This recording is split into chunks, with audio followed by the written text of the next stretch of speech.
Halo semuanya, selamat datang kembali di Belajar. Hari ini kita bakal kupas tuntas sebuah strategi perang yang jujur aja bikin seluruh dunia melongo. Sebuah strategi yang mengubah cara orang melihat pertempuran. Nah, sebelum kita terjun lebih dalam, yuk pastiin dulu kalian udah klik tombol like, share, dan yang paling penting subscribe, biar kita bisa terus belajar bareng hal-hal keren kayak gini.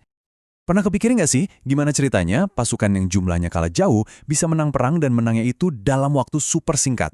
Nah, itulah misteri dari invasi Irak tahun 2003. Di atas kertas kelihatannya mustahil, tapi hari ini kita akan bongkar rahasia di baliknya. Coba deh lihat perbandingan ini.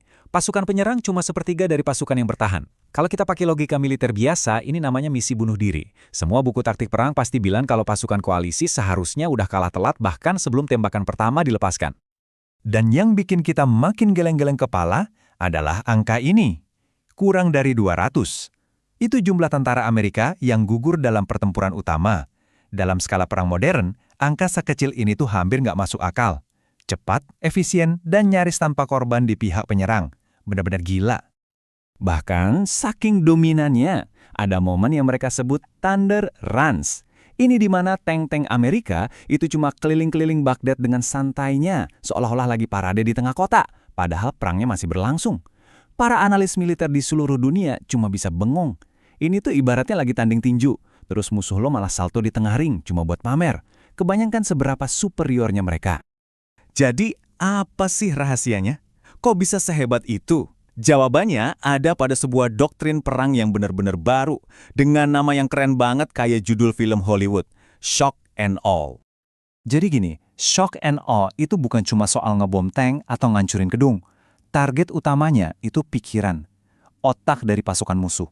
Bayangin aja, daripada capek-capek nyerang prajurit satu persatu, mereka langsung memenggal kepala komandonya. Akibatnya, seluruh tubuh tentaranya jadi lumpuh total, bingung, panik, dan nggak tahu harus ngapain lagi. Resep rahasia ini punya 3 bahan utama. Pertama, kuasai langit sepenuhnya. Jangan kasih musuh kesempatan buat napas dari udara. Kedua, jadi maha tahu. Pakai satelit, drone, dan semua teknologi canggih buat mantau setiap gerak-gerik musuh. Dan ketiga, kirim pasukan khusus, pasukan elit, buat menyusup ke jantung pertahanan musuh dan ngasih tahu di mana target-target paling vital berada. Eits, tapi tunggu dulu. Strategi sempurna ini ternyata ada syarat dan ketentuan berlakunya. Kenapa di Irak bisa sukses besar? Karena 3 kondisi unik. Musuh nggak punya pertahanan udara yang mumpuni, bedanya gurun pasir yang datar dan gampang banget diawasi dari atas, dan yang paling penting, musuh sama sekali nggak nyangka bakal diserang dengan cara segila ini. Mereka benar-benar kaget. Kondisi kayak gini susah banget buat diulang di tempat lain. Terus pertanyaan besarnya, ide segila shock and awe ini datangnya dari mana sih? Ternyata akarnya itu tumbuh dari luka dan trauma perang besar Amerika sebelumnya. Perang Vietnam itu, wah, ini bukan sekedar konflik militer, ini adalah sebuah trauma nasional, luka batin yang dalam banget buat Amerika. Sebuah perang yang panjang, mahal, memakan korban jiwa yang luar biasa banyak, dan pada akhirnya berakhir dengan kekalahan yang memalukan. Coba dilihat perbedaannya, kayak langit dan bumi. Vietnam itu kotor, lama, penuh protes, dan bikin negara terpecah belah. Sementara invasi Irak 2003, bagi publik Amerika di rumah, terasa bersih, cepat, dan tegas. Hampir kayak nonton orang main video game. Dan inilah kebenaran pahit yang akhirnya bocor ke publik. Dokumen internal Pentagon mengungkapkan kalau pemerintah Amerika sebenarnya tahu perang Vietnam itu nggak akan bisa dimenangkan. Mereka terus mengirim tentara untuk mati bukan demi kemenangan, tapi cuma demi gengsi, biar nggak malu di mata dunia. Akibatnya, para jenderal merasa dikhianati. Dikhianati oleh politisi, oleh media yang nunjukin kengerian perang, bahkan oleh rakyatnya sendiri yang demo besar-besaran. Dari sinilah lahir sebuah kesimpulan yang sangat berbahaya. Kalau mau jadi kekaisaran global yang kuat, demokrasi di dalam negeri itu justru jadi penghalang. Oke, jadi gimana cara mereka menyembuhkan trauma Vietnam ini? Ya, mereka menciptakan cara baru untuk berperang. Sebuah cara yang dirancang agar mereka nggak perlu lagi minta izin dari rakyatnya. Jadi, paham kan sekarang? Shock and awe ini bukan murni taktik militer. Ini adalah sebuah alat politik, sebuah solusi yang sengaja diciptakan untuk mengatasi semua masalah yang bikin mereka kalah di Vietnam. Ini adalah cara berperang yang dirancang supaya publik nggak sempat marah, nggak sempat protes. Setiap poin ini adalah jawaban langsung dari mimpi buruk Vietnam. Perang harus super singkat, biar media dan publik nggak punya waktu buat demo. Korban jiwa harus seminim mungkin, biar nggak ada kemarahan publik. Intinya, ini adalah resep rahasia untuk bisa berperang kapanpun mereka mau, tanpa perlu repot-repot minta izin rakyat. Dan ini bukan cuma teori loh, ada buktinya. Lihat aja datanya.